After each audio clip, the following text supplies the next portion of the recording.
appreciate that. My third child, Faintola, she's just got, in fact, she's starting a new job this week on Monday, coming week Monday, as a HR manager.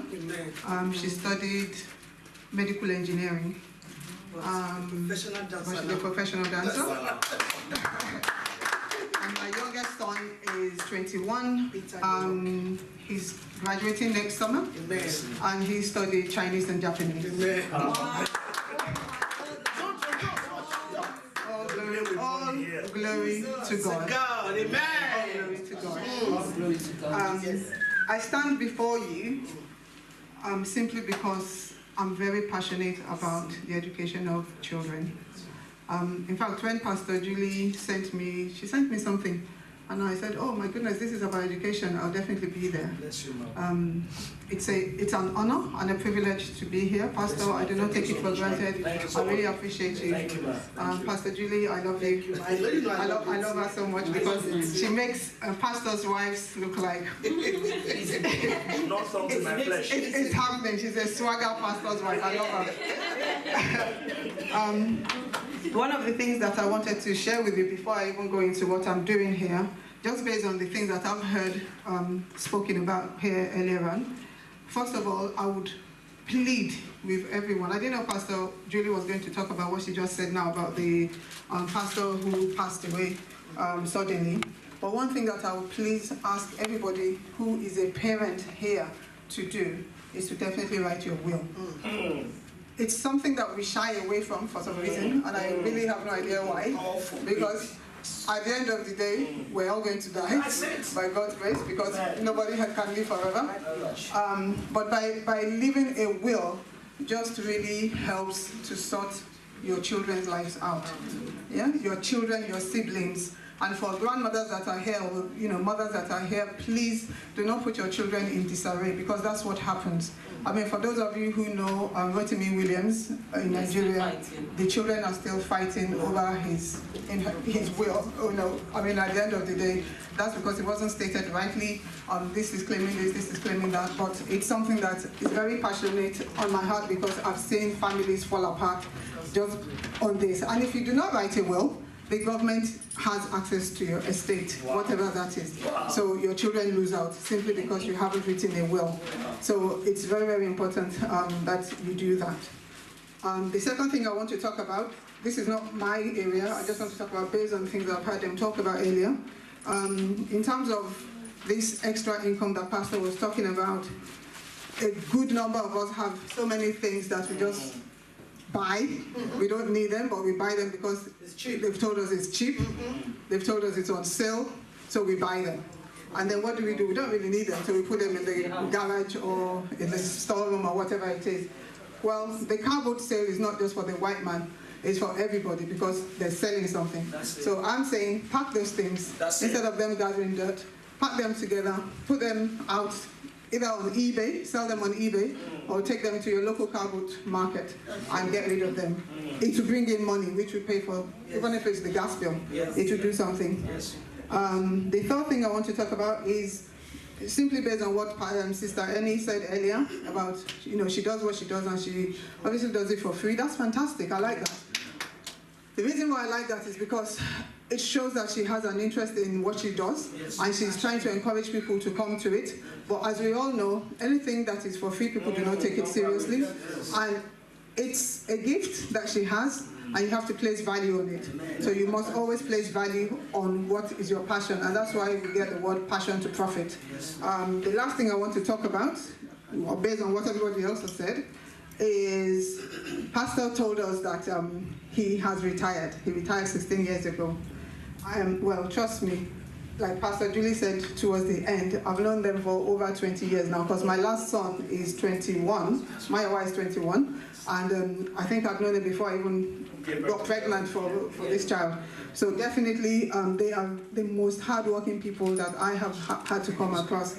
They work so hard, and they're never tired to help other people. And like she said, 12 o'clock midday, prayer session goes on. Whatever they're doing, even if there's a client in the shop, everything stops, and we all hold hands and we pray.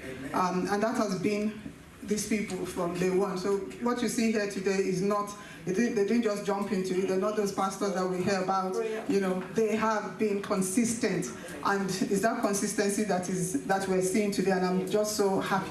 And even my kids, when I told them that I was coming to this event, I said, oh, which talk are you giving? I said, oh yeah, it's for the Pastor Peter. They're like, oh, Pastor Peter and Pastor Jimmy. They were so excited because they know what they're like and they know how, you know, how forthright they are. So God bless you both. And that's what I wanted to say concerning things that had nothing to do with what I'm going to talk about. Now, let's get on with it. Okay, so I've told you a little bit about myself. Let me just see if I can read my profile. Well, you don't really need to know. All I do is I like to get kids into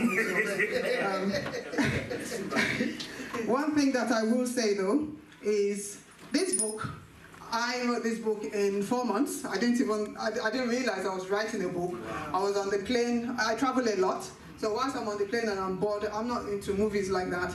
I listen to audio, things like leadership and things like that. I listen to stuff like that. But as I'm listening, I'm writing as well. And in my writing, I realized that everything that I was writing literally was pointing to my life, how I raised my children in a very difficult country. I was born here. I was born in Birmingham. Of course, shipped back to Nigeria as a young child.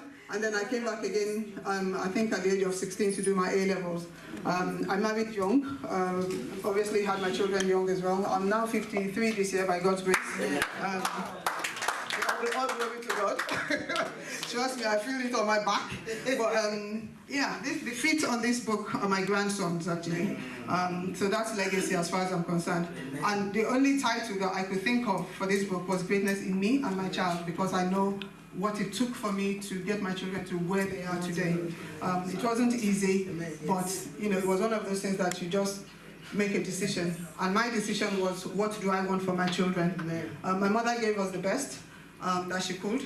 And when I say us, my brother and I had a duty to my children to give them even better. And once I had seen that my children had gone through that, my next call was then every single child that I have the opportunity to meet must have even better than my children. And I really thank God for that, because it's something that I've been able to pass on to my children, and my children now do this. They now do what I do. I have an academy. I don't even do anything with it now. My children actually run the academy. Wow. And they're all really together.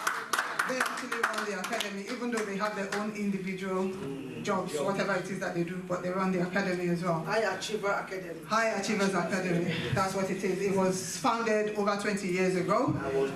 Yes, yes, absolutely, yes, definitely, over 20 years ago. And the aim of the academy was to supplement, it's a supplementary school, and it's to supplement the education that our children have at school. Many of us have had reports come home with our children that says, so is very, very bright, but there's always the but. And then you're thinking, what's this but? So the but is either they can't sit still, the but is if only they concentrate, because they're not concentrating. There's always something. And then, so for that reason, if they get positions in England, they will never be first. But they don't do positions. So it will probably be one of those things that the political correctness means they're not going to say anything negative about your child. They're not going to run them down. However, you could see clearly that they're not top of the class either. So you're thinking, okay, what's going on? It's quite a contradiction. I read a child's report. This child was in year 10 at the time. And when I read the report, all the grades that were on that report ranged from D to F, or whatever it is. There was no B, there was no A, and obviously there was no C. However, the write-up that was given with this report was so incredible. I looked at that report and I said, oh my goodness, if this child's mother was not educated, and this girl was reading her report to the mom, she's just reading what's in there, and she doesn't understand this grade, she's going to hug her daughter and be thinking this child has done extremely well. And really, that child has failed, so forget it. There's no way she's getting A's for GCSE based on, year 10 is the one before year GCSE. So if you're getting D's, E's, and F's in year 10, it's not very likely that you're going to turn this thing around to A's unless something is done and done quickly. So those are the kind of things that we encourage parents to be very, very attentive to. Do not just look at the report as in what have they said. Look at the grades as well. Attend parents' evenings. Those are the most crucial. And unfortunately, that's the one that most parents do not find time to go because they're busy working. Should you not work? Of course you should work. However, what you should do is work those hours that accommodate your child, which means planning, like Pastor said earlier. If that means you have the school calendar, so you know when the dates are going to be there, when they're going to have parents' evening, book your time off. There's no work in England that does not give you time off. That's it. You must book that. If it's booking half day off, if it's booking the whole day off, do something, but make sure you attend that parents' evening. Because if you do not attend, believe me, no matter how clever your child is, no matter how polite your child is, no matter how respectful and loyal your child is not going to come back home and say to you that, guess what, Dad? They said I'm not really doing well at school. What do you want to do? No, they're not. It's just normal. Even if they said they're doing well, they're not going to come back and say they said I'm the top in my class. They're not, because they're not really forced like that. So they just want to come home, change and get on with whatever it is they're doing. But for you to get that information, you need to go and find out. Do not wait till the end of term. And for those of us who have not sent our children to the state, to the boarding, to the independent school, if you're waiting on the state school, you do not get a report until the end of the academic year. They don't do timely reports. The independent schools will do timely reports, but the state schools will do it at the end of the academic year. So imagine, so your child's going to school from September. Yes, they do tests in between, but a proper report does not come out until summer. Wow. Now, so is it then that you want to rectify anything? It's too late. Too late. So you need to make sure you're on top of your game. You can book, even if it's not the season for parents' evening, if you're concerned, book an appointment. Be normal with it. Don't just show up there and say, I want to see somebody. No, it won't happen.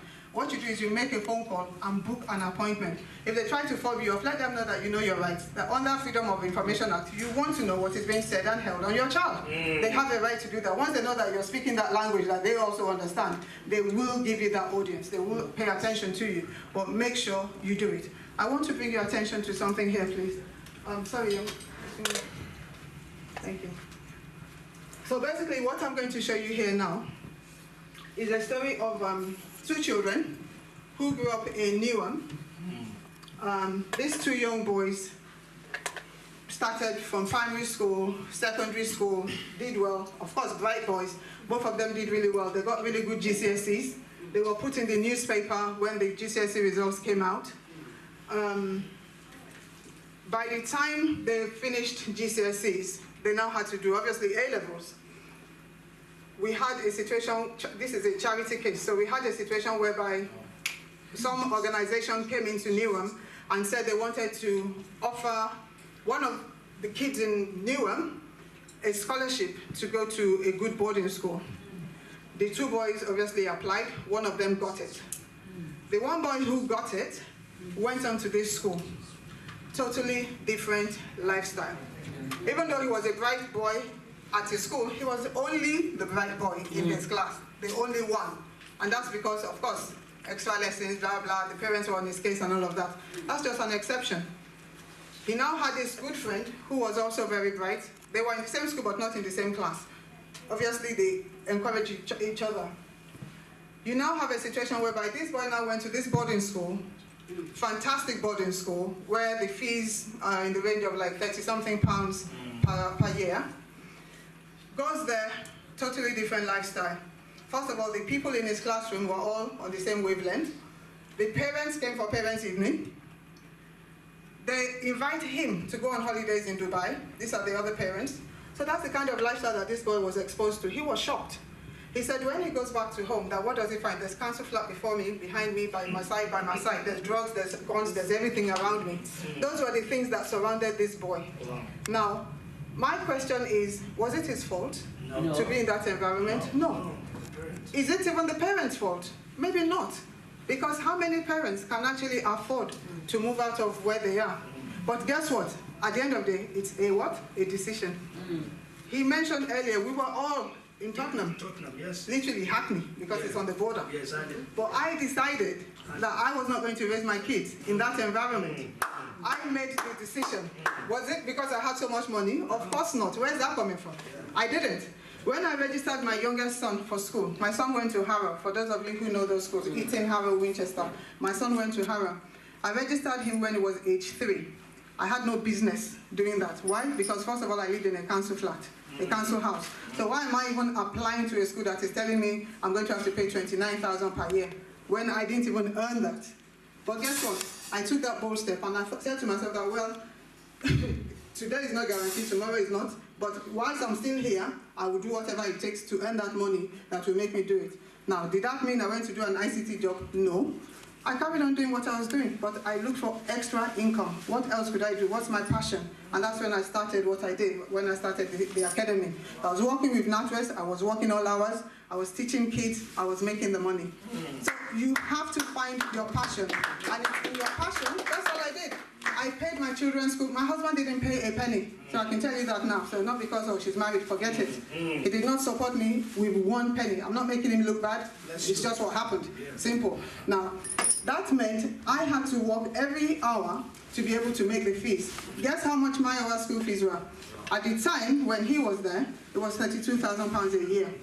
But you know what? Somehow, I paid it. I make fun of him now. Yeah, I did. I paid it. And I didn't do direct debit either. I just worked. I'm not a designer person, so I wasn't interested in any designer bag or designer shoe or anything like that. I didn't care. I didn't have a car. I still don't have a car. I travel on train. When I was coming, they said to me, oh, there's parking. I'm like, I wouldn't need it because I'm coming on the train. I don't have a problem going on the train. I'm not following the Joneses. That's it. I just need to make sure my children have the best of education. Because you know what? Once they have that, if God then says, yeah, it's time to come home, they are sorted. I'm sorted. That's it. Peace of mind. All I want, honestly, the only thing that can kill me is if my children do not make it in life.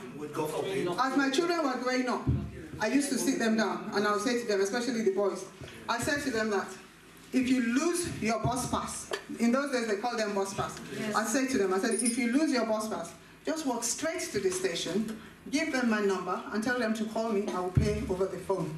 Do not attempt to jump over the barrier. Because as silly as that is, as trivial as that is, as a black boy, it's over. Game over. Simple. Because they would hold something against you.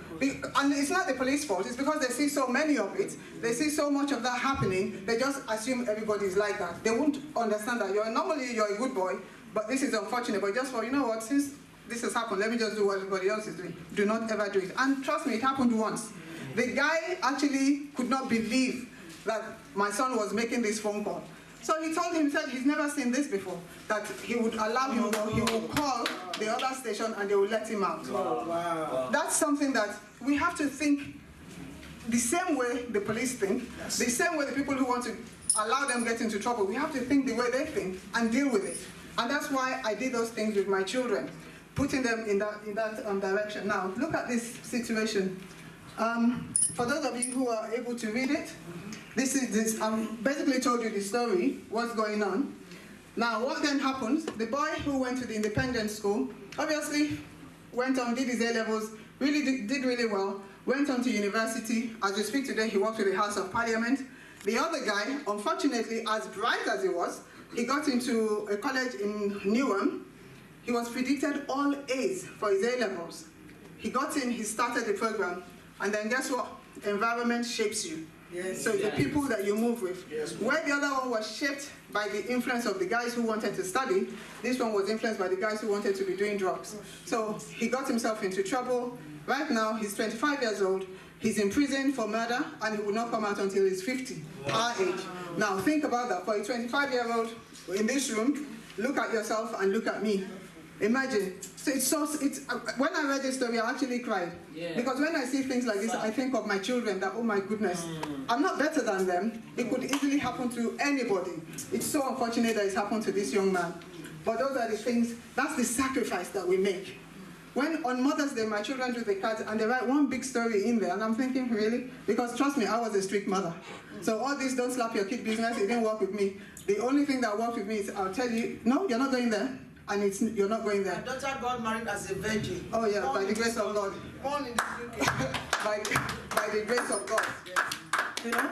And it's just those things that we just have to be strict. We want to be our children's friends, of course, but from a distance. And when I say from a distance, You tell them off when you need to tell them off, and you reel them in when you need to reel them in. I mean, my best friends now are my children. My son, like I said to you, the youngest is 21. I've just made an arrangement for him. There's something we do in Nigeria. Unfortunately, I didn't do it. It's called youth service. My son is definitely doing it. I told him, oh yes, he's definitely doing youth service. He finishes university next summer. I've already arranged for him to work in a stockbroking company in Nigeria. We have amazing companies in Nigeria. So there's no point in them graduating here and then ending up working in McDonald's or someplace like that because they got a degree. That's not going to happen. Because what's the point? You know what? Because if you're waiting for them to get into KPMG and the lots of them here, which they are, and they do get in, the question is, what are they doing there? Those guys are not silly. They're using their brains. I have kids, because I mentor a lot of them, that are within those organizations. They're there as assistants, just helping shove paper and stuff like that. One girl was with Clifford Chance, top law firm, number 3 law firm. She came out of it. She said, Auntie, they were just using me as a secretary. That's what it was. I'll never ever become partner. So she left. She started her own business. Now she goes back to those companies as a consultant. So, you know her. Yeah, that's the one. Yeah, that's the one. Yeah. She now goes back as a consultant. So we need to guide our children. We need to direct them. But most importantly, we need to be able to talk to them. When I was telling Maya about this program that I've set in place for him, he was like, oh, Mom, are you sure that I really wouldn't want to spend a whole year? I said, Maya, you'll be spending a whole year there. Because it's a whole year out of the many years that God has given you. So, no, do you understand? But what I did is, I'm not just throwing him in there. I take them regularly. So they're not afraid of Nigeria. So all the bad things that we as parents tell them about Nigeria, that Nigeria is this, Nigeria is that. Is England any better? No. The only thing that we have here is because yes, you turn on the light comes up. You turn on your tap and the water comes on. And you buy fresh milk. It makes us fat. So why are we drinking it? Now, no, it's true. Because at the end of the day, if you have your money, you can buy your generator, you still have your water, and you still have your lights will come on. And guess what? Yeah, exactly. And guess what? The children now that are now going, oh my goodness, please, if you haven't taken your children, please take them. It's not what you thought it was. And please, when you take them, sacrifice. The same way if you had to go to Spain, or you go to France, or wherever you go, what you normally do is you book a proper hotel. So do the same. Don't just go to family where family will bombard them, asking them for their shoes and their bags and everything. So that puts them off, because Nigerians are funny like that. They will ask you for everything. Now, the children don't understand that. So don't take them to that environment. Take them to a place where they're accustomed to. That's what I did for my children from when they were young. So that encouraged them. They thought that was how all Nigeria was. Obviously, I didn't tell them otherwise. However, I'll bring my mom. If I wanted my mom to see them or family, I'll give them days that they could come. Because, of course, when we go with one big suitcase full of books. They have to study. So we don't have visitors. So my mom will come and visit. Family can come and visit, but they were in that environment that they were accustomed to. So going back now was no big deal. At age 18, I got the older ones to do an internship there in Nigeria. The young one that's going back now at 14, he did the intern, he did CBN, he did a whole lot of it. I think when we're looking for placement, we don't have to be looking at placement here in Nigeria, in England. We can look at placement all over the world. We go on holidays. So for anywhere you go to, be it Nigeria, the US, wherever, and you have family there, don't just go there to go and sit in their house eating food, doing shopping. Ask them that how can they help you get this child. Use it as an opportunity. When Maiwa, remember when he went to Japan? Yes. When Maiwa went to Japan, he had already told me from the age of 7 that he's interested in all this Japanese stuff. I said, are you sure? He said, yes. Okay, no problem. So he wanted a manga Bible from age 7. So that was showing interest already. So we went on that profile. By the time he was 14, a friend of mine called me up and said, oh, her child will not be in class that Saturday. I said, why? She said, because they're going to Japan. I'm like, really? Maiwa is coming with you. That was it. I just booked Maiwa's ticket there and then and sent him off. He went there for 10 days. That was an eye-opener because he lived with a Japanese family. The family they went to, Nigerian, married to a Japanese woman. So he lived in that environment. So coming back, he was excited that, yes, this is really what I want to do. Now, he's now being headhunted because of his language skills. Imagine that. The UN, everybody is happy to take him on. Simply because of his skill. So this is a boy who, when he wrote his GCSEs, Pastor Julie and Pastor Peter know Maiwa very well. He's an incredibly smart kid. He's actually a member of Mensa. When he did GCSEs, he got 10 A stars or 11 A stars or something like that. So he could be a doctor, lawyer, whatever it is. But the boy made it very clear that he's not interested in those things. They don't challenge him. He wants to do something that challenge, and believe me, I believe Chinese and Japanese must definitely be a challenge, surely. Because he reads and writes it, he speaks it fluently. He spent last year in China and Japan because he has a 4-year course. So when our children come to us and say, oh, they want to study something, please do not let us push them to what we wanted to study, because we can still go back if we want to. I went back to do my law. So if you want to go to university, you go. But if your child wants to do something else, please allow them be. Let them do what they want to do. The main thing is they're going. Because trust me, education is still the key thing to everything. Yes. Regardless of their business acumen. Because most of them want to play music, they want to... And when they say what they want to play music, they don't mean they want to play the piano. Trust me. That's not what they're asking for. They want to play the violin. They mean they want to do the raga stuff. That's what they want to do. Allow them. But knowing fully well that, yeah, of course you can do it. When Tola was doing her dance stuff, I used to call her the dancing dentist because she wanted to do dentistry. So I said, that's not a problem. You do your dance, but you do your studying. So it went both ways. So I would take her to a dance class, but she knows that she has to study. Now she's a qualified dancer or whatever it is. Yes. But of course, she's still done her degree, she's done her master's. And master's is the minimum. For us anyway, for me. Do your first degree and do your master's, because that way you're solid. So anywhere in the world that you want to go to, you can go. It's not enough to say you have experience. So most people talk about Bill Gates and they talk about Richard Branson, that they dropped out of school. How many of them? How many of Bill Gates are there? How many of Richard Branson are there? Meanwhile, these people that we're talking about, we see what they've done. They've even been given honorary doctorate degrees. So at the end of the day, they have got it. They've got the degree behind them. And they're very bright people. So they didn't drop out because you know, they were silly. They came out themselves because they thought, you know what, this is big, this is too little for me. When my son did the Mensa test and he got in, I was thinking, I didn't realize how smart this kid is. So I went to read about the Mensa, that what exactly is it? Well, basically, to be a member of Mensa, that means you're top 5% in the country. I was really? So I was thinking, and then it then goes on to say, he would never meet somebody of his own ability in his lifetime.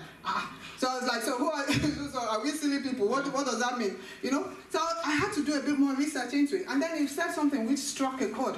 It said, even though you might be this intelligent, it does not necessarily mean that you are going to be successful in life. That's where I knew it. Because you see, with this boy, talk about the laziest of lazies. That's who this guy is. He would sit down and do absolutely nothing if you let him. So when they rank them in grades, of course he'll come top 10 or top whatever. When they rank him in effort, he's bottom 10. I mean, like proper bottom. He put absolutely no effort into anything, but he has ability. So I said to him, I said, Maiwa, we can see clearly now that you have to work hard. You have to put in effort, because the fact that you've got intelligence, and there's so many people who have intelligence, unfortunately they don't even know they have intelligence until when they put their hand to something. So that's why we see some people who do business and they excel at it, and you're thinking, oh my God. It's because that's where the area of intellect is. They're really good at something else, but we are pushing them to go and do what they have no interest doing. So for him, if I had pushed him to go and do, I don't know, be a doctor or whatever, he'll just be a crappy doctor. I wouldn't want to have him as my doctor, definitely, you know? But we need to encourage them to do what they have a passion for, what they do best. But most importantly, we need to be mindful of who they move with. Because I think that is the most important thing. This young man that we were supposed to see here, what got him into trouble is friendship, the people that he was moving with. What got the other guy into House of Parliament was association, the people that he was moving with. So it's really key that we begin to notice those things right from young. If you see a child that is poking your pet dog or smacking the pet cat, then you know there's an issue. There's trouble. And we don't laugh about it, because when they're doing it, even as very young kids, 2, 3, we smile and say, ha, ha, ha. Trust me, it's not a laughing matter at all. We need to really look at it. So before we finish, there's that second one that I would please like you to put on. The second one. There's a second one. The one at the bottom. The one at the bottom, which is to do with the bottom one, which is to do with scholarships, because that's really what I want to focus on. So I'm going to spend like 5, 6, 7 minutes, 8, 9, 10, 11, 12, 15, 20 minutes talking about scholarship. Now, we talk about schools. Sister Ennie talked about her daughter She told us the whole story, so I'm not going to repeat it. And most of what I was going to talk about, she's talked about anyway. However, I'm going to touch on the scholarship part now.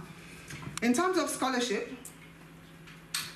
is not just about academics, because that's the mistake that most of us make. We think if my child is not bright, they're not going to get a scholarship. That's not true. If your child is sporty, if your child has ICT skills, if they're good at drama, if they're good at anything, music, whatever your child is good at.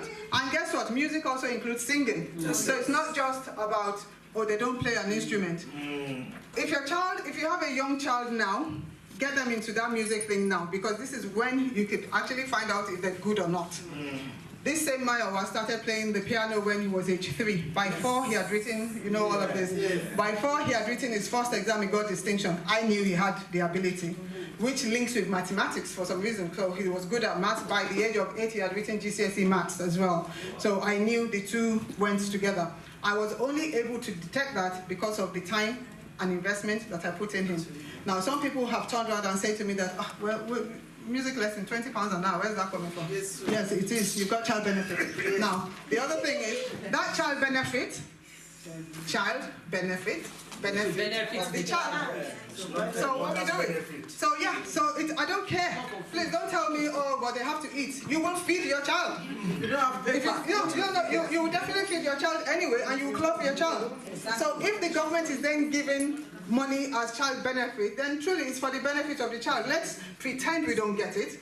Yeah, let's pretend we live in Nigeria or wherever else that doesn't give it. Or Afghanistan. Yeah, that doesn't give it. So that money, let's save it for them. That's what I did with my kids. I saved the child benefit money, thinking I'm going to use it I'll put it towards university. As God will do it, I didn't have to do that.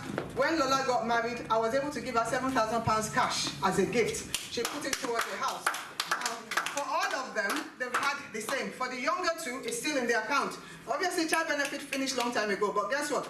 Because when the child benefit was going into that account, I topped it up with maybe £5 or £10 or something like that. I didn't stop, so I just continued. Now, the first girl that I'm talking about now is 27. My wife is 21. By God's grace, she will get married next year, so that one is off my back. Amen. So by the time she gets married, I'm going to give her the lump sum. Amen. For the boy who is 21, they sent us the statement. That has already entered into 7,000, which I don't know how. I don't know what they invested his money in, but it's already 7,000. So by the time he's in his 25, 26, 27, of course we're looking close to 10, if not more. So that's a lump sum that I'm going to give to them. I don't even have to worry that, what do I give this kid as a gift for marriage? That's from child benefit. So if you haven't started doing it, you can start now. It's never too late. Thank you. Trust me. It's just like, I think Pastor put something up earlier about the water dripping into the bucket. Now, if you keep dripping that water, if it just goes tum, tum, tum, and you leave it, you go to bed, you wake up in the morning, you'll be surprised that it will be full. Now, if it can work for that, it's the same way if you put 5p, 10p, 20p, £1 into a savings account, keep doing it, and it will overflow. Amen. Thank you very much. This is information that I would like you to copy down. How to apply for a private school bursary is the same with scholarship. Scholarship basically is based on the child's ability in either music, whatever it is that they're able to do. But with the bursary is means tested. So that's based on your income. Now, does that mean if I'm earning so much money, I can't get it? No. It doesn't mean that. It means they will take into consideration your outgoings and your income. So say, for example, you're paying for so many things. They will take, in fact, even money that you send to your parents back in Nigeria or wherever, they will take that into consideration as well. The only dilemma with that is, please do not lie on the form. Because there's a section there that you don't even realize is on there. You've given them the authority to go to HRMC to check your record. You don't even know it's there, but it's on there.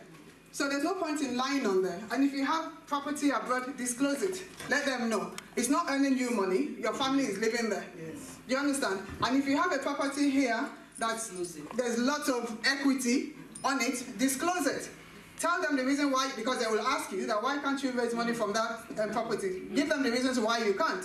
But be open. People have gotten 100% bursary. I'm sure you guys would have seen. Don't worry about that. If you miss any information, you can collect it from her. If you miss it, don't worry, we'll get it I to you. sent it to Pastor, so Pastor can send it to you. You know, there was a boy who was televised a few years ago to me. He got 200,000 scholarship to go to Harrow. So Harrow actually paid for him to go to a prep school to do year 7 and year 8. And then the 5 years that he spent at Harrow, he's now at Imperial College studying physics. Wow. Now, both his parents were working and they were earning. So please make sure you take advantage of this and don't think it's not for me. The school next door is not built for you. Yes. Just remember that. It's not built for you. Yeah. Ask Pastor Julie, right in front of her house there was a school. Once that school was there, guess where I had to take my children? They see me. I took them all the way to West London, Sloane Square. That's where I took the kids to school because the schools there were better. The kids who lived in that area didn't go to state schools. They went to the independent schools. So the good schools in West London were vacant. So I took the opportunity. Yes, it stressed me taking them there, but it's all over now. Thank you, Lord. Yeah? God bless you. Thank you. Wow. Let's appreciate her straightforward. The Lord bless you. Let's appreciate her. Sister Yemi, please. Thank you. Yes. Thank you. Please just